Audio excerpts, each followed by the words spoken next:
கர்த்தருடைய நாம மகிமைப்படுவதாக. இந்த கால வேளையிலே தேவனுடைய வார்த்தையை கேட்கும்படியாய் வந்திருக்கிற யாவருக்கும் இயேசு கிறிஸ்துவின் நாமத்தினாலே வாழ்த்து நன்றி தெரிவித்துக் கொள்கிறோம். இந்த கால வேளையிலே அப்படியான ஒரு விஷய தலைகளை தாழ்த்தி ஜெபிப்போம். கடந்த நாட்களில் கர்த்தர் செய்த நன்மைகளுக்காக, உதவிகளுக்காக, அனுகூலங்களுக்காக கர்த்தர் செய்த ஒத்தாசைகளை நினைத்து தொடர்ந்து தேவன் நம்மை நடத்தும்படியாய் இந்த கால வேளையில நம்மோடு ஆண்டவர் இடைபடும்படியாய் நம்மை பலப்படுத்தும்படியாய் ஒரு விஷய தேவனுடைய கருத்துல நாம் ஒப்பு கொடுத்து நாம் ஜெபிப்போம். பரலோக பிதாவே, நன்றியோடு துதிக்கிறோம், ஸ்தோத்திரிக்கிறோம் ஐயா. இந்த மனுமட்சி நாளின் காலவேளையிலே உடைய வார்த்தை கேட்கும்படியாய் வந்திருக்கிற எங்களோடு கர்த்தர் இடைபடுவீராக. கடந்த நாட்களெல்லாம் நல்லவரும் வல்லவரும் போதுமானவருமாய் இருந்தீர், அற்புதங்களை செய்தீர், தேவைகளை சந்தித்தீர், ஆண்டவரே பாதுகாத்தீர், தப்புவித்தீர், தாங்கினீர். ஆண்டவரே கர்த்தாவே, உடைய இரக்கங்களுக்காய் ஸ்தோத்திரிக்கிறோம் ஐயா. இந்த காலவேளையில உடைய வார்த்தைகளை தியானிக்க தேவன் எங்களுக்கு இரக்கம் செய்வீராக. எங்களுடைய இதயத்தில் அவைகளை எங்களை எழுதிக்கொள்ள கர்த்தர் உதவி செய்யும்.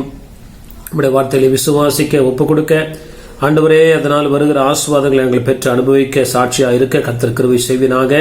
கர்த்தாவே ஸ்தோத்திரம். வந்திருக்கிற இந்த வார்த்தை கேட்கிற ஒவ்வொருடைய உள்ளங்களையும் கர்த்தருடைய ஆவியானவர் பரிசுத்தப்படுத்தும்படியாய் நாங்கள் ஜெபிக்கிறோம்.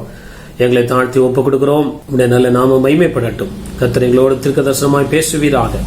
ஆண்டவரே ஸ்தோத்திரம். வார்த்தையினால் எங்களை விடுவிப்பீராக. ஒவ்வொருடைய ஆவி ஆத்மா சரீரங்களை கர்த்தருடைய ஆவியானவர் இந்த கால்வேளை விடுவிக்கப்படுற தயவுக்காய் ஸ்தோத்திரம். நாம மகிமைப்படட்டும். துதி கன மகிமை எல்லாம் நமக்கு செலுத்துகிறோம். இயேசு கிறிஸ்துவின் மூலம் ஜெபிக்கிறோம் நல்ல பிதாவே, ஆமென், ஆமென். கர்த்தருடைய நாம மகிமைப்படுவதாக. அப்படியாய் இந்த காலவேளை தேவ வார்த்தைக்காய் நாம் கடந்து போவோம். கர்த்தர் நம்மை ஆஸ்வதிப்பாராக. நம்ம எடுத்துக்கொண்ட வேத பகுதி ஓசியாவின் புஸ்தகம் 14ஆம் அதிகாரம் 5ஆம் வசனத்தை வாசிக்கலாம். Book of Hosea chapter 14 verse 5. நான் இஸ்ரவேலுக்கு பனியை போலிருப்பேன், அவன் லீலி புஷ்பத்தை போல மலருவான், லீபனோனை போல் வேரூன்றி நிற்பான். ஆண்டவருடைய நாமம் மகிமைப்படுவதாக. ஆண்டவர் இஸ்ரவேலுக்கு சொல்லுகிற ஒரு ஆசீர்வாதத்தை நம்ம இங்க வாசிக்கிறோம். 14ஆம் வசனம் அதிகாரம் 1ஆம் வசனத்திலிருந்து பல காரியங்களை ஆண்டவர் சொல்லி நாம் ஆண்டவருக்கு பிரியமானவர்களாய் காணப்படும் போது ஆண்டவர் செய்கிற அதிசயங்களை இங்க நம்ம வாசிக்கிறோம். நான் இஸ்ரவேலுக்கு பனியை போல இருப்பேன் என்று சொல்லி ஆண்டவர் வாக்குத்தத்தம் பண்ணுகிறார். கர்த்தருடைய நாம மகிமைப்படுவதாக. கர்த்தர் நல்லவராயிருக்கிறார். தம்மை தேடுகிறவர்களுக்கு அவர் நல்லவராயிருக்கிறார். கர்த்தருடைய நாம மகிமைப்படுவதாக. ஆண்டவர் இஸ்ரவேலை ஒரு விருட்சத்துக்கு சமமாகவும் பனியை அவருடைய கிருபைக்கு சமமாகவும் ஒப்பிட்டு ஆண்டவர் இங்க சொல்லுகிறதை நம்ம வாசிக்கலாம். இஸ்ரவேல் ஜனங்களை ஆண்டவர் ஒரு விருட்சங்களுக்கு சமமாக இங்க சொல்லுகிறார். நான் இஸ்ரவேலுக்கு பனியை போல் இருப்பேன், அவன் லீலி புஷ்பத்தை போல் மலருவான், லீபனோனை போல வேரூன்றி நிற்பான் என்று சொல்லி ஆண்டவருடைய வாக்குத்தத்தம், நான் என்னுடைய ஜனங்களுக்கு பனியை போல் இருப்பேன். ஆண்டவருடைய நாம மகிமைப்படுவதாக. இஸ்ரவேல் ஜனங்களுக்கு பனியினுடைய மேன்மை என்ன, அனுபவம் என்ன என்று அவர்களுக்கு தெரியும். அவர்கள் வனாந்தர பாதையில 40 வருஷம் நடந்து வந்த போது உஷ்ணம் பலவிதமான கஷ்டத்தின் மத்தியில் வந்தாலும் ஆண்டவர் அவர்களுக்கு மேகமாயிருந்து அவர்களை பாதுகாத்தார். இப்ப ஆண்டவர் சொல்றாரு, நான் உங்களுக்கு பனியை போல இருப்பேன் என்று சொல்லி ஆண்டவர் வாக்குத்தத்தம் பண்ணுகிறார். கர்த்தருடைய நாம மகிமைப்படுவதாக. பனி பெய்கிற இடங்களில் உள்ள தாவரங்களாக இருக்கட்டும், பனி பெய்கிற இடங்களில் உள்ள ஜனங்களாக இருக்கட்டும், அவர்களுக்குள்ளே வறட்சி இல்லாதபடி ஒரு செழிப்பை அங்க பார்க்கிறதை நாம் பூமியில அநேக இடங்களில் பார்க்கிறோம். அதை போல ஆண்டவர் தம்முடைய பிள்ளைகளுக்கு வானத்தின் பனியை போல காணப்பட வேண்டும் என்று விரும்புகிறார்.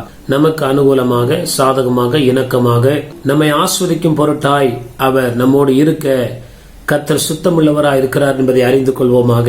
ஆண்டவர் நமக்கு எதிரி அல்ல, அவர் நமக்கு துணையாளராய், உதவியாளராய், அனுகூலம் பண்ணுகிறவராய், ஒத்தாசை செய்கிறவராய் தேவன் காணப்படுகிறார். அவருடைய திவ்ய குணாதிசயங்களை ஒன்று, அவர் பனிக்கொப்பானவர் என்று சொல்லி இந்த இடத்துல வாசிக்கிறோம். ஆண்டவருடைய நாம மகிமைப்படுவதாக. அப்ப பனி அந்த விருட்சத்தின் மேல பெய்யும் போது அந்த விருட்சத்துல உண்டாகிற மாற்றங்கள், ஒரு 4 விதமான ஆசீர்வாதங்களை இஸ்ரவேல் ஜனங்கள் சுதந்திரித்துக் கொள்வார்கள் என்று சொல்லி ஆண்டவர் சொல்லுகிறதை வாசிக்கிறோம். அதே 14ஆம் அதிகாரம் 5ஆம் வசனத்துல பிற்பகுதியில் ஆண்டவர் சொல்லுகிறதை நம்ம வாசிக்கும் போது ஓசியா 14ஆம் அதிகாரம் 5ஆம் வசனத்தை நம்ம வாசிக்கலாம். நான் இஸ்ரவேலுக்கு பனியை போல் இருப்பேன், அவன் லீலி புஷ்பத்தை போல் மலருவான், லீபனோனை போல் வேரூன்றி நிற்பான். ஆண்டவருடைய இரக்கம், ஆண்டவருடைய கிருபை, ஆண்டவருடைய தயவு ஒரு மனுஷன் மேல வரும்போது, அவன் இஸ்ரவேலனாய் காணப்படும் போது ஆண்டவரை ஏற்றுக்கொண்டு அவரை உண்மையாய் பின்பற்றுவனாய் காணப்படும் போது அவருடைய வாழ்க்கையில ஒரு மலர்ச்சி உண்டாகும். ஆண்டவருடைய நாம மகிமைப்படுவதாக. எப்படிப்பட்ட கஷ்டத்துல வாழுகிற ஜனங்களா இருந்தாலும் சரி, எப்படிப்பட்ட துக்கத்துல, துன்பத்துல, இடுக்கத்துல, கட்டுகள்ல, காவல்கள்ல வாழ்கிற ஜனங்களா இருந்தாலும் சரி, ஆண்டவருடைய கண்கள்ல அவர்களுக்கு கிருபை கிடைக்கும் போது, இரக்கம் கிடைக்கும் போது அவருடைய வாழ்க்கையில மாற்றங்கள் நிச்சயமாய் உண்டாகும் என்பதில் சந்தேகம் இல்லை. அவருடைய கண்கள்ல கடாட்சம் பெறலானேன் என்று சொல்லி வேதத்துல சொல்லுகிறது. இந்த உலகத்துல எத்தனையோ பேர் நம்முடைய கஷ்டத்தை கண்டு உதவ நினைத்தாலும் ஆண்டவருடைய அனுக்கிரகம் இல்லாமல் அந்த உதவிகள் நம்மை சென்றடையாது. ஆண்டவர் சொல்லுகிற வார்த்தை, நான் இஸ்ரவேலுக்கு பணியை போல் இருப்பேன், அதனால் அவருடைய வாழ்க்கையில வறட்சிகள் மாறும், கஷ்டங்கள் மாறும், சாபங்கள் மாறும், தருத்திரங்கள் மாறும், அவருடைய இருள் வெளிச்சமாகும் என்று சொல்லி இந்த இடத்துல வாசிக்கிறதை நாம் கேட்கிறோம். அவன் லீலி புஷ்பத்தை போல என்ன பண்ணுவானா, மலருவான். ஒரு செடியில ஒரு மொக்கு இருக்கும் போது அது மலரும் போதுதான் வாசனை உடையதாய் காணப்படுகிறது. அது மலரும் போது அநேகருடைய கண்களுக்கு அது ஒரு சந்தோஷத்தை கொடுக்கிறதாய் காணப்படுகிறது போல நம்முடைய வாழ்க்கை எப்படிப்பட்ட காரியங்கள் மூடி இருந்தாலும் அவருடைய கண்களில் நமக்கு இரக்கம் கிடைக்கும் போது நம்முடைய அடைக்கப்பட்ட கதவுகளை கத்த திறக்கிறார். ஒரு மொக்கு மலர்கிறது போல நம்முடைய வாழ்க்கையில நாம் மலர்கிறவர்களாய் ஆண்டவருடைய நாமம் மகிமைப்படுவதாக, சுகதேகிகளாய் ஆஸ்வதிக்கப்பட்டவர்களாய் காணப்பட கத்த நமக்கு உதவி செய்கிறார். அதே வசனத்துல அடுத்தது அங்க சொல்லுகிறது, அவன் லீலி புஷ்பத்தை போல் மலருவான், லீபனோனை போல வேரூன்றி நிற்பான் என்று சொல்லி ஆண்டவர் விதமான வாக்கு தத்தங்களை கத்த தருகிறவராய் இருக்கிறார். கர்த்தருடைய நாமம் மகிமைப்படுவதாக. நம்மை மலர செய்து அதோடு விட்டு விடாதபடி தொடர்ந்து அதுல நிலைத்திருக்க ஆண்டவர் தம்முடைய பணியை நம் மேல பொழிந்து கொண்டே இருக்கிறார். காலைதோறும் அவருடைய கிருபைகள் புதிதா இருக்கிறது, தமக்கு பயப்படுவர்களுக்கு மேல் தம்முடைய கிருபையை கட்டளையிடுகிறார் என்று சொல்லி பலவிதமான வசனங்களை நம் வேதத்துல வாசிக்கிறோம். அப்ப இஸ்ரவேலராகிய நாம் ஆண்டவரை தேடி அவருடைய ஜனங்களாகிய நாம் ஒவ்வொரு நாளும் அவருடைய முக தரிசனத்தை நாம் தேடும் போது, நாம் காணும் போது நம்முடைய வாழ்க்கையில ஒவ்வொரு நாளும் புதிய காரியங்களை கர்த்தர் செய்கிறார். நம்முடைய கசப்பு மதுரமாய் மாறுகிறது. நம்முடைய துக்கங்கள், வியாகுலங்கள் களிப்பாய் கர்த்தர் மாற்றுகிறார். எந்தெந்த காரியத்துல மலர்ச்சி இல்லையோ, எந்தெந்த காரியத்துல உயர்வு, முன்னேற்றம், பெருக்கும், ஆசுவாதம் இல்லையோ, தேவன் அவற்றிலே ஒரு மாற்றத்தை ஆண்டவர் உண்டாக்க போதுமானவராயிருக்கிறார் என்பதை இந்த வேத வசனம் காலவேளையில் நம்மோடு பேசிக் கொண்டிருக்கிறது. அன்பான தேவ பிள்ளைகளே, நான் இஸ்ரவேலுக்கு பணியை போல் இருப்பேன். நாம் இஸ்ரவேலராய் மாறும்போது ஆண்டவர் நிச்சயமாய் தன்னுடைய வாக்கு தத்தங்கள் அவர் மாறாதவராய் இருக்கிறார் என்பதிலே ஒருபோதும் சந்தேகமில்லை. தேவ பிள்ளைகளே, கர்த்தருடைய நாமம் மகிமைப்படுவதாக. முதல் வசனத்துல இவ்விதமாய் சொல்லுகிறது, இஸ்ரவேலே உன் தேவனாகிய கர்த்தரிடத்தில் திரும்பு, உன் அக்கிரமத்தினால் விழுந்து போனாய். ஒருவேளை நம்முடைய வாழ்க்கையில பலவித இடர்பாடுகள், பிரச்சனைகளை சிக்கி நம்ம சோர்ந்து போயிருந்தாலும் ஆண்டவருடைய இரக்கத்துக்கு முன்பாக நம் கெஞ்சும் போது அவர் நம்முடைய பாவங்களை எல்லாம் மன்னித்து, நம்முடைய அக்கிரமங்கள் எல்லாம் அவர் அப்படியாய் மன்னித்து நம்முடைய நோய்கள் எல்லாம் குணமாக்குகிறார். அல்லது நம்முடைய வாழ்க்கையில நம்மை மலர செய்கிறார். திரும்பி நாம் எழுந்திருக்க கூடாதபடி உள்ள எத்தனை கட்டுகள் இருந்தாலும் கர்த்தர் உடைத்து நம்மை எழும்பி நிற்க செய்கிறார். கர்த்தருடைய நாமம் மகிமைப்படுவதாக. ஒரு வசனத்தை நம்ம வாசிக்கலாம். ஏசாயா 35 அதிகாரம் 2 வசனத்துல, book of Isaiah chapter 35 verse 2ல, அது மிகுதியாய் செழித்து பூரித்து ஆனந்த களிப்புடன் பாடும், லீபனோனின் மகிமையும் கர்மேல் சாரோன் என்பவைகளின் அலங்காரமும் அதற்கு அளிக்கப்படும். அவர்கள் கர்த்தருடைய மகிமையையும் நமது தேவனுடைய மகத்துவத்தையும் காண்பார்கள். 1ஆம் வசனமும் நம்ம வாசிக்கும் போது, வனாந்திரமும் வறண்ட நிலமும் மகிழ்ந்து கடும்வெளி கழித்து புஷ்பத்தை போல் செழிக்கும். அது மிகுதியாய் செழித்து பூரித்து ஆனந்த களிப்புடன் பாடும், லீபனோனின் மகிமையும் கர்மேல் சாரோன் என்பவைகளின் அலங்காரமும் அதற்கு அளிக்கப்படும். அவர்கள் கர்த்தருடைய மகிமையையும் நமது தேவனுடைய மகத்துவத்தையும் காண்பார்கள். வனாந்திரமும் வறண்ட நிலமும் மகிழ்ந்து, வனாந்திரம் என்பது நிலத்தையும் குறிப்பார்கள், மனுஷனுடைய வாழ்க்கையும் குறிப்பார்கள். வனாந்திரத்துல எந்த ஒரு புல் பூண்டு தாவர்கள் இல்லாத ஒரு ஆஸ்வாதமற்ற நிலைமையில காணப்படுகிற ஒரு நிலமா இருக்கிறதோ, அதை போல அநேகருடைய வாழ்க்கை அப்படி காணப்படுகிறது. எந்த நன்மை இல்லாதபடி அவர்கள் சிறைப்பட்டு போன நிலைமையில காணப்படுகிறார்கள். வனாந்திரமும் வறண்ட நிலமும் மகிழ்ந்து கடுவழி கழித்து புஷ்பத்தை போல என்ன பண்ணுமா, செழிக்கும். கர்த்தருடைய நாமம் மகிமைப்படுவதாக. அது மிகுதியாய் செழித்து பூரித்து ஆனந்த களிப்புடன் பாடும். லீபனோனின் மகிமையும் கர்மேல் சாரோன் என்பவைகளின் அலங்காரமும் அதற்கு அளிக்கப்படும். அவர்கள் கர்த்தருடைய மகிமையும் நமது தேவனுடைய மகத்துவத்தையும் காண்பார்கள் என்று சொல்லி ஆண்டவர் இங்க சொல்லுகிறதை வாசிக்கிறோம். அவன் லீலி புஷ்பத்தை போல அவன் மலருவான் என்று சொல்லி வார்த்தை சொல்லுகிறது. ஆண்டவரை நம்பி சார்ந்து கர்த்தருடைய பாதத்துல காத்திருக்கிறவருடைய வாழ்க்கையில நிச்சயம் ஒரு மலர்ச்சி, ஒரு மாற்றங்களை ஆண்டவர் ஏற்படுத்த அவர் பணியை போல இருக்கிறார் என்பதை அறிந்து கொள்வோமாக. ஆண்டவருடைய நாமம் மகிமைப்படுவதாக. 6வது வசனத்தை நம்ம வாசிக்கும் போது ஓசியா 14ஆம் அதிகாரம் 6ஆம் வசனத்துல, புக் ஆஃப் ஓசியா சாப்டர் 14:6, அவன் கிளைகள் ஓங்கி படரும், அவன் அலங்காரம் ஒலிவ மரத்தினுடைய அலங்காரத்தை போலவும் அவனுடைய வாசனை லீபனோனுடைய வாசனை போலவும் இருக்கும். ஆண்டவருடைய நாமம் மகிமைப்படுவதாக. 5ஆம் வசனத்துல அவனை கர்த்தர் ஆஸ்வதிக்கிறார். 6ஆம் வசனத்துல அவனுடைய பிள்ளைகள் சந்ததியை கர்த்தர் ஆஸ்வதிக்கிறார். அவன் கிளைகள் ஓங்கி படரும். கிளைகள் என்பது நம்முடைய சந்ததியை குறிக்கிறதா இருக்கிறது. ஆண்டவருடைய நாமம் மகிமைப்படுவதாக. அவன் அலங்காரம் ஒலிவ மரத்தினுடைய அலங்காரத்தை போலவும் அவனுடைய வாசனை லீபனோனுடைய வாசனையை போலவும் இருக்கும். ஆண்டவருடைய நாமம் மகிமைப்படுவதாக. அவன் கிளைகள் ஓங்கி படரும். ஆண்டவருடைய நாம மகிமை. நம்முடைய எல்லைகளை கர்த்தர் விரிவாக்குவார். நம்மை ஆஸ்வதித்தது போல நம்முடைய பிள்ளைகளையும் கர்த்தர் ஆஸ்வதிப்பார். கர்த்தருடைய நாம மகிமைப்படுவதாக. ஆண்டவருக்குள்ள காணப்படும் போது அந்த ஆசீர்வாதம் சந்ததி வரைக்கும் பின்தொடரும் என்பதில் சந்தேகமில்லை. நீதிமானுடைய சந்ததியோடு கர்த்தர் இருக்கிறாரே என்று சொல்லி தேவ வார்த்தைகள் அநேக இடங்கள்ல நீதிமானுக்கு பிறகு அவருடைய சந்ததிகளும் காப்பாற்றப்படுகிறார்கள். ஆண்டவருடைய நீதிமானுடைய சந்ததி அப்பத்துக்கு இறைந்து தெரிந்தது நான் என்ன பண்றதில்லை, கண்டதில்லை. கர்த்தருடைய நாம நம்மெல்லாம் ஆபிரகாமுடைய சந்ததியா இருக்கிறோம்.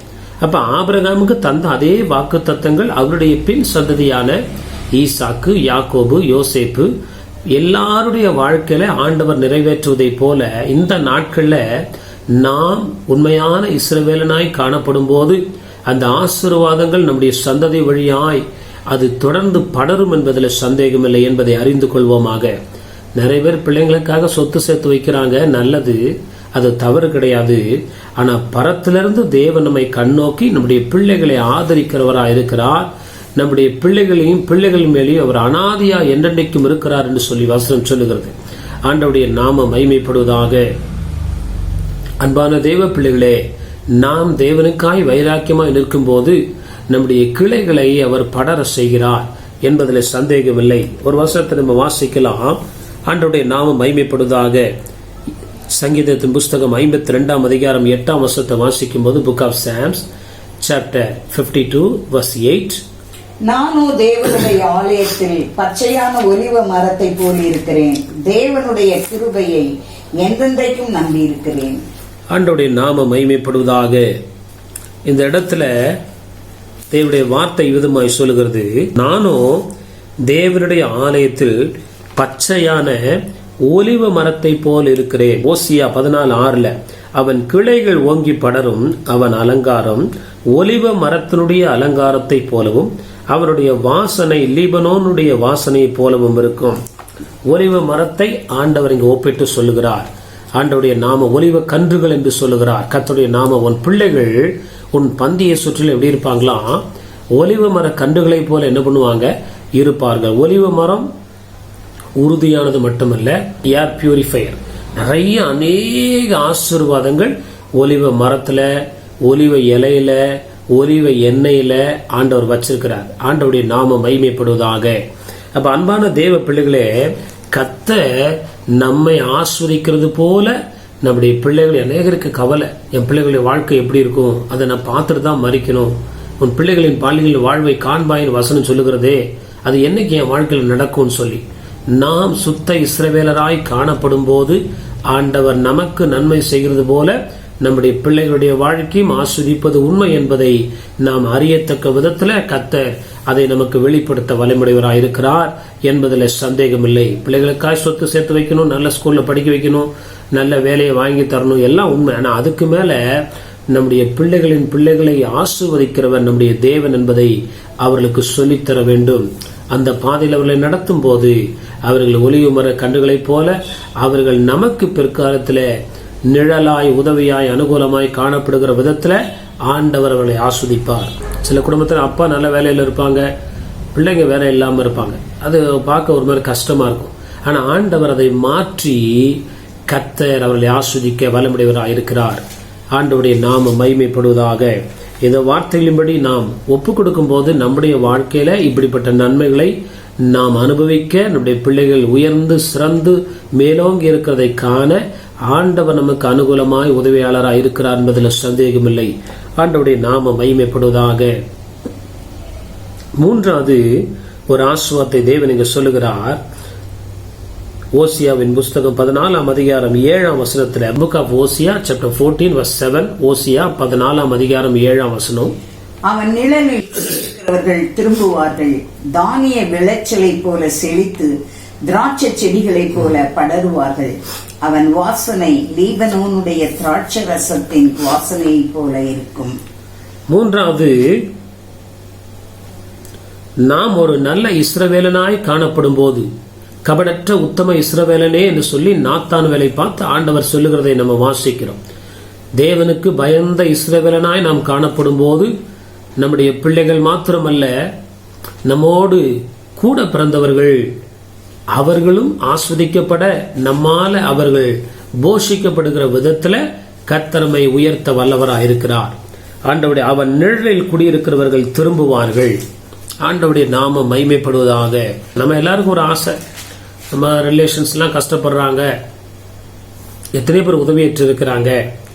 கர்த்தர் நம்மளை ஆஸ்வதிக்கும் போது அவங்களையும் நம்ம மேலே கொண்டு வரணும், அவங்களையும் நம்ம என்ன பண்ணணும், ஆதரிக்கணும்ன்ற ஒரு உள்ளம் நமக்குள்ள இருக்கிறது.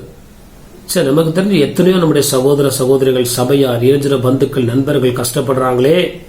அப்ப நம்ம ஒருத்தர் ஆண்டவருக்குள்ள வைராக்கியமா இருந்தா தேவன் நம்முடைய சாட்சி, நம்முடைய ஆசீர்வாதம், நம்முடைய ஜெபத்தின் மூலமாய் அவர்களை நம்முடைய நிழலில குடியிருக்கவும், நாம் அநேகருக்கு ஆதரவுள்ளவர்களாய் காணப்படவும் கர்த்தர் நம்மை வைக்க முடியும் என்பதில் சந்தேகமில்லை. யோசேப்புடைய வாழ்க்கையில அதை நம்ம திட்டவட்டமா பார்க்க முடியும். ஒரு வருஷத்தை நம்ம வாசிக்கலாம். ஆதியாகமத்தின் புஸ்தகம் 47ஆம் அதிகாரம் 12ஆம் வசனம். Book of Genesis chapter 47 verse 12. யோசேப்பு தன் தகப்பனையும் தன் சகோதரரையும் தன் தகப்பனுடைய குடும்பத்தார் அனைவரையும் அவரவர்கள் குடும்பத்திற்கு தக்கதாய் ஆகாரம் கொடுத்து ஆதரித்து வந்தான். அந்த வசனத்தை நல்லா படிக்கும்போது, அந்த வசனத்தை நல்லா வாசிக்கும் போது பாருங்க, யோசேப்பு தன் தகப்பனையும் தன் சகோதரரை, தான் தாய் தகப்பனை என்ன பண்றான், அவன் என்ன பண்றான், செட்டில் பண்றான். தன் சகோதரர்களையும் செட்டில் பண்றான். அதுக்கப்புறம் நல்லா வாசித்தா, தன் தகப்பனுடைய குடும்பத்தார் அனைவரையும். ஆண்டவருடைய நாம மகிமைப்படுவதாக. அப்போ ஆண்டவர் நம்மை உயர்த்தும் போது நம்முடைய எல்லா குடும்பத்தையும் ஆதரிக்கிற ஒரு கிருபையை தேவன் நமக்கு தர வல்லவராயிருக்கிறார்.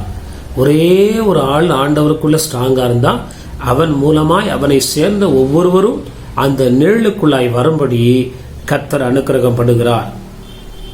எத்தனையோ ஜனங்கள் யோசேப்பு அங்க அதிகாரி ஆனான் தெரிந்த பிறகு கானானிலிருந்து எகிப்துக்கு எத்தனையோ ஜனங்கள் என்ன பண்ணாங்க, குடும்பமாய் கடந்து போனார்கள். ஆண்டவருடைய நாம மகிமைப்படுவதாக. நம்முடைய பிள்ளைகளையும் நம்முடைய சகோதர சகோதரிகளையும் தாய் தகப்பன மாத்திரமல்ல, அவர்களோடு பிறந்தவர்களையும் ஆதரிக்கிற விதத்துல ஆண்டவர் அந்த அளவுக்கு உயர்த்த கர்த்தர் வல்லமுடைய. ஆண்டவர் மலர செய்த அந்த மலர்ச்சியே வேற.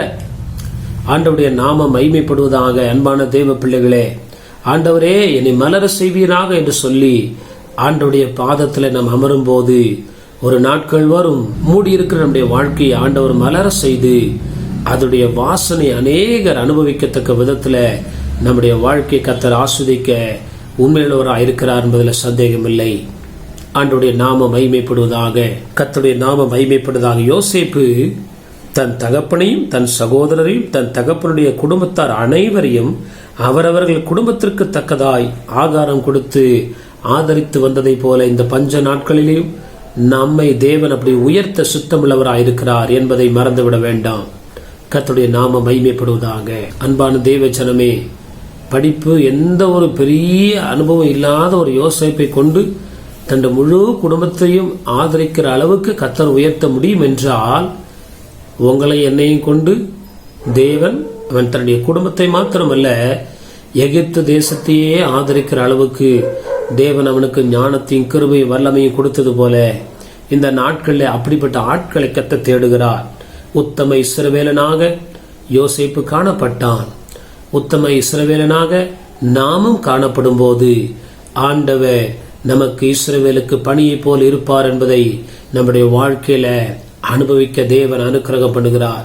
இதுதான் சரியான நேரம். இந்த உலகத்தில் அநேக வறட்சி, பஞ்சம், பூமி எதிர்ச்சி, பூகம்பம், விலைவாசி, பலவிதமான கொள்ளை நோய்கள், பலவிதமான ஏற்றத்தாழ்வுகள் இருக்கிற நாட்கள்ல ஆண்டவர் நம்மையும் உயர்த்த விரும்புகிறார். இந்த நாட்கள் ஆண்டவரை நம்பி தேவனுக்குள்ள வாழும்போது நம்முடைய வாழ்க்கையில மலர்ச்சியை கர்த்தர் கொண்டு வருகிறார். அதை யாரும் தடுக்க முடியாது என்பதை அறிந்து கொள்வோமாக. ஒரு வசனத்தை நம்ம வாசிக்கலாம். கடைசியாக ஆண்டவருடைய நாமம் மகிமைப்படுவதாக. ஓசியாவின் புஸ்தகம் 14ஆம் அதிகாரம் 8ஆம் வசனத்தை வாசிக்கும் போது, book of Hosea chapter 14 verse 8, இனி எனக்கும் விக்கிரகங்களுக்கும் என்ன என்று எப்ராயிம் சொல்லுவான். நான் அவனுக்கு செவி கொடுத்து அவன் மேல் நோக்கமாயிருந்தேன். நான் பச்சையான தேவதாரு விருட்சம் போல் இருக்கிறேன். என்னாலே உன் கனி உண்டாயிற்று என்று எப்ராயிம் சொல்லுவான். ஆண்டவருடைய நாம மகிமைப்படுவதாக. இனி எனக்கும் விக்கிரகங்களுக்கும் என்ன என்று எப்ராயிம் சொல்லுவான். ஆண்டவருடைய நாம மகிமைப்படுவதாக. ஆண்டவர் ஒரு மனுஷனை மலர செய்யும் போது அவர்கள் பூமியின் கடைசி பரியந்தம் சாட்சியா இருப்பார்கள், அல்லது தங்களுடைய வாழ்க்கையினுடைய கடைசி பரியந்தம் சாட்சி உள்ளவர்களாய் காணப்படுவார்கள். ஆண்டவருடைய நாம மகிமைப்படுவதாக. ஆண்டவர் நம்மை ஆசீர்வதிக்கும் போது இது ஒரு ஆசீர்வாதம். ஆண்டவருடைய நாம மகிமைப்படுவதாக. ஷாத்ராக், மேஷாக், ஆபேத்நேகோ, யோசேப்பு, தானியேல் இவங்கெல்லாம் அந்நிய தேசத்துல எப்படி இருந்தாங்கன்னா சாட்சி உள்ளவங்களா காணப்பட்டாங்க. கடைசி முடிவு பரியந்தம் ஆண்டவருடைய நாம மகிமைப்படுவதாக. முடிவு பரியந்த உண்மை உள்ளவனாயிரு, அப்போது ஜீவ கிரீடத்தை உனக்கு தருவேன்னு ஆண்டவர் சொல்லுகிறது போல, ஆண்டவருடைய இரக்கத்தினால கிருபையினால ஒவ்வொரு நாளும் நம்ம நிரப்பப்படும் போது இது நம்முடைய உலக பிரகாரமான ஆசீர்வாதங்கள் மட்டுமல்ல, ஆவிக்குரிய வாழ்க்கையிலையும் ஆண்டவர் நம்மை ஸ்திரப்படுத்தி திடப்படுத்தி பலப்படுத்தி வேரூன்ற கர்த்தர் வைப்பார் என்பதில் சந்தேகமில்லை. ஆண்டவருடைய நாம மகிமைப்படுவதாக. கர்த்தருடைய நாம மகிமைப்படுவதாக. ஒரு வருஷத்தை நம்ம வாசிக்கலாம். கடைசியாக ஏசாயா 30ஆம் அதிகாரம் 21ஆம் வசனம், 22, 23. Book of Isaiah chapter 30 verse 21 to 23. நீங்கள் வலதுபுறமாய் சாயும் போது இடதுபுறமாய் சாயும் போதும் வழி இதுவே, இதிலே நடவுங்கள் என்று உங்களுக்கு பின்னாலே சொல்லும் வார்த்தையை உங்கள் காதுகள் கேட்கும். உன் சுரூபங்களை மூடிய வெள்ளித்தகட்டையும் உன் விக்கிரகங்களின் பொன் ஆடை ஆபரணத்தையும் தீட்டாக எண்ணி அவைகளை தீட்டுப்பட்ட வஸ்திரம் போல எரிந்துவிட்டு அதை சீ போ என்பாய். அப்பொழுது நீ நிலத்தில் விதைக்கும் உன் விதைக்கு அவர் மழையையும் நிலத்தின் பலனாகிய ஆகாரத்தையும் தருவார். அது கொழுமையும் புஷ்டியுமாயிருக்கும். அக்காலத்திலே உன் ஆடு மாடுகள் விஸ்தாரமான மேய்ச்சல் உள்ள ஸ்தலத்திலே மேயும். ஆண்டவருடைய நாம மகிமைப்படுவதாக. 4வது ஒரு ஆசீர்வாதத்தை நம்ம இங்க வாசிக்கும் போது அவன் என்ன பண்ணுவானா, நான் இஸ்ரவேலுக்கு பணியை போல இருப்பேன், அவன் மலருவான். 2வது அவனுடைய கிளைகள் என்ன பண்ணுமா, ஓங்கி படரும். 3வது அவருடைய நிழலிலே ஜனங்கள் குடியிருப்பார்கள். 4வது அவன் கடைசி வரைக்கும் அவன் எனக்கு சாட்சியா இருப்பான் என்று சொல்லி கர்த்தர் இவ்விதமாய் நமக்கு ஆசீர்வாதத்தை வாக்குத்தத்தம் பண்ணுகிறார். ஆண்டவருடைய நாம மகிமைப்படுவதாக. நீங்கள் வலதுபுறமாய் சாயும் போதும் இடதுபுறமாய் சாயும் போதும் வழி இதுவே, இதுவே, இதிலே நடவுங்கள் என்று உங்களுக்கு பின்னாலே சொல்லும் வார்த்தைகளை உங்கள் காதுகள் என்ன பண்ணுமா, நம்முடைய வாழ்க்கையினுடைய பாதை முழுவதும் கர்த்தர் நமக்கு பின்பதாக இருந்து நம்மை வழிநடத்த வல்லமுடையவராயிருக்கிறார் என்பதில் சந்தேகமில்லை. கடைசி வரைக்கும் கர்த்தர் கைவிட மாட்டார். நம்மோட பேசுவார், நம்மை உணர்த்துவார், நம்முடைய ஆலோசனை தருவார், நம்மை வழிநடத்தி அவருடைய பர்வதம் மட்டும் நம்மை கொண்டு வந்து விட கர்த்தர் உண்மையுள்ளவராயிருக்கிறார். உன் சுரூபங்களை மூடிய வெள்ளி தகட்டையும் உன் விக்கிரங்களின் பொன் ஆடை ஆபரணத்தையும் தீட்டாக எண்ணி அவைகளை தீட்டுப்பட்ட வஸ்திரம் போல நீ என்ன பண்ணு, எரிந்து விட்டு அதை சீ போ என்பாய். ஆண்டவருடைய நாமம். ஆண்டவர் நம்ம ஆஸ்வதிக்க ஆஸ்வதிக்க ஆஸ்வதிக்க உலகத்துடைய எந்த காரியங்களின் மேலும் நமக்கு விருப்பம் வராதபடி அவைகளை உதறி தள்ளிவிட்டு தொடர்ந்து ஆண்டவருக்குள்ள நிற்கக்கூடிய கிருபையை ஆண்டவர் இஸ்ரவேலுக்கு என்ன பண்ணுகிறாரா, தருகிறவராயிருக்கிறார். ஆண்டவருடைய நாமம் மகிமைப்படுவதாக. தானியேலுக்கு முன்பாக அப்படிப்பட்ட ஒரு காரியம் வரும்போது அவன் அதை என்ன பண்ணானா, புறக்கணித்தான். ஷாத்ரக், மேஷக், ஆபேத்நேகோ பல விதமான இந்த மாதிரி காரியங்கள் வழியா வர்றாங்க. சிலையை பணிஞ்சினா உனக்கு ஆசுவாங்க. அவங்க அதை புறந்தள்ளினபடினால கர்த்தர்களை தொடர்ந்து நிலைநிறுத்தி ஆண்டவர் தம்முடைய நாமத்தை மகிமைப்படுத்தினது போல அப்படிப்பட்ட ஆவிக்குரிய வாழ்க்கையிலையும் தேவன் நமக்கு என்ன பண்ணுவாராம், பலத்த காரியங்களை நம்மோடு இருந்து செய்ய வல்லவராயிருக்கிறார். ஆண்டவருடைய நாமம் மகிமைப்படுவதாக. அப்பொழுது நீ நிலத்தில் விதைக்கும் உன் விதைக்கு அவர் மழையையும் நிலத்தின் பலனாகிய ஆகாரத்தையும் தருவார். அது கொழுமையும் புஷ்டியுமாயிருக்கும். அக்காலத்திலே உன் ஆடு மாடுகள் விஸ்தாரமான மேய்ச்சலுள்ள ஸ்தலத்தில் என்ன பண்ணுமா, தங்கும். தேவனுக்கு முன்பாக இஸ்ரவேலனாய் நாம் காணப்படும் போது முடிவு பரியந்தம் அவர் நம்மை நிலைநிற்க கர்த்தர் உதவி செய்கிறவராயிருக்கிறார். பொருளாதாரத்துல பெருக்கும், பூமியில புகழ்ச்சி, ஆசீர்வாதம், நன்மைகள், அது மாத்திரமல்ல ஆவிக்குரிய வாழ்க்கையிலும் ஒரு ஸ்திரத்தன்மையை தேவன் தொடர்ந்து தந்து நம்மை ஆஸ்வதிக்கும்படியாய் இந்த நாட்களில் கர்த்தர் விரும்புகிறவராயிருக்கிறார். ஆண்டவருடைய நாமம் மகிமைப்படுவதாக. ஆண்டவருடைய கிருபையின் கரம் கூட இருக்கும்போது நம்ம பயமோ கலக்கமோ குழப்பமோ இல்லாதபடி நேர் வழியாய் கடந்து செல்ல, ஆண்டவருடைய நாமத்துக்கு மகிமையாய் வாழ ஆண்டவர் நமக்கு உதவி செய்ய வல்லவராயிருக்கிறார். கர்த்தருடைய நாமம் மகிமைப்படுவதாக. சுத்த இஸ்ரவேலர்களாக நம்மை காத்துக்கொள்ளும் போது இஸ்ரவேலுக்கு அவர் பணியை போலிருந்து தடைகளை உடைத்து நம்மை ஆஸ்வதித்து நிலைநிறுத்த ஆண்டவர் சித்தமுள்ளவராய் இருக்கிறார் என்பதை இந்த காலவேளையில் அறிந்து கொள்வோமாக. தேவனுக்கு நம்ம ஒப்பு கொடுப்போம். ஆண்டவருடைய நாமம் மகிமைப்படுவதாக. ஆண்டவரே, இஸ்ரவேலுக்கு பணியை போல இருப்பேன் சொன்னீரப்பா.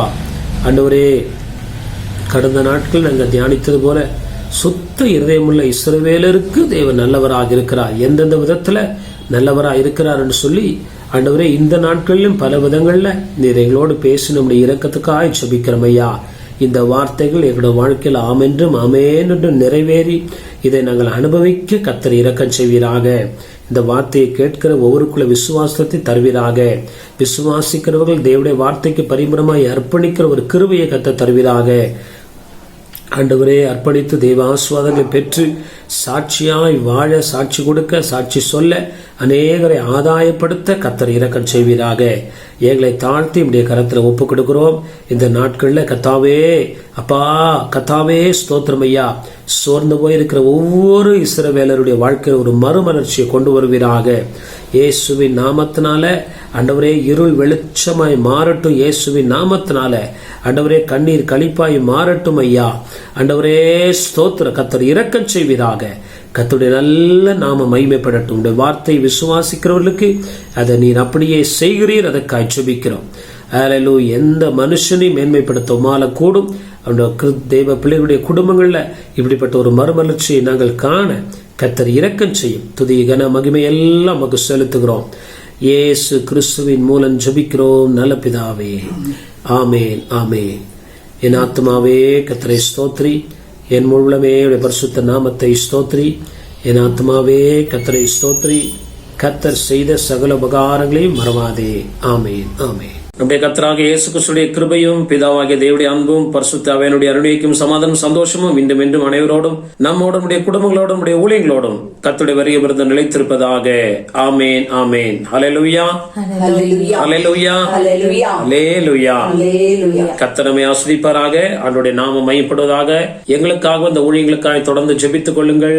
நாங்கள் உங்களுக்காய் தொடர்ந்து ஜெபிக்கிறோம். இந்த ஊழியங்களுக்காய் உதவி செய்கிற, தாங்குகிற, கொடுக்கிற, ஜெபிக்கிற, உழைக்கிற ஒவ்வொருவருக்கும் எங்களுடைய நன்றி நன்றியும் வாழ்த்துகளையும் தெரிவித்துக் கொள்கிறோம். கர்த்தருடைய நாமம் மகிமைப்படுவதாக. எங்களுடைய சபையானது பெங்களூர் பட்டத்தில் உள்ள லிங்கராஜபுரம் என்ற பகுதியில ஹென்னூர் மெயின் ரோட்டில் உள்ள எஸ்பி பேங்குக்கு முன்பதாக உள்ள ஷோபா ஸ்டோருடைய முதல் மாடியிலே காணப்படுகிறது.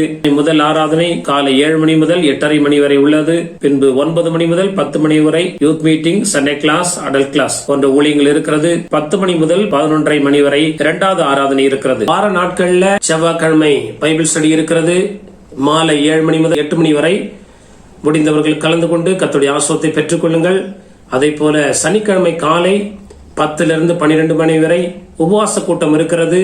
நீங்கள் உபவாச கூட்டத்துக்கு வருவீர்கள் என்றால் நிச்சயமாய் நாம் சேர்ந்து ஜெபிப்போம். நீங்கள் எந்த ஆலயத்துக்கும் செல்லவில்லை என்றால் நீங்கள் தயவு செய்து இங்கே வந்து எங்களோட கலந்து கொண்டு கர்த்தருடைய ஆசீர்வாதங்களை பெற்றுக்கொள்ள முடியாய் இயேசு கிறிஸ்துவின் நாமத்தினால் உங்களை அன்பாய் அழைக்கிறோம். ஆண்டவருடைய நாமம் மகிமைப்படுவதாக. இந்த சேனலை சப்ஸ்கிரைப் செய்யாதவர்கள் சப்ஸ்கிரைப் செய்து கொள்ளுங்கள். கமெண்ட் பகுதியிலே கர்த்தர் உங்களோடு பேசின வார்த்தை இருக்கும் என்றால் அதை கமெண்ட் பகுதியிலே நீங்கள் வெளிப்படுத்துங்கள். அது மாத்திரமல்ல, தேவனுடைய வார்த்தையை நீங்களுடைய நண்பர்களுக்கும் மற்றவர்களுக்கும் ஷேர் செய்யும் போது கர்த்தர் நிச்சயமாய் உங்களை ஆஸ்வதிப்பார். ஆண்டவருடைய நாமம் மகிமைப்படுவதாக. அவசர ஜெப தேவைகளுக்கு எங்களுடைய போன் நம்பர் கொடுக்கப்பட்டிருக்கிறது. அப்படியா நீங்கள் போன் செய்வீர்கள் என்றால் நாங்கள் உங்களுக்காக எப்பொழுதும் ஜெபிக்க ஆயத்தமாயிருக்கிறோம். கர்த்தர் தாமே நம்மை ஆஸ்வதிப்பாராக. ஆமேன், ஆமேன்.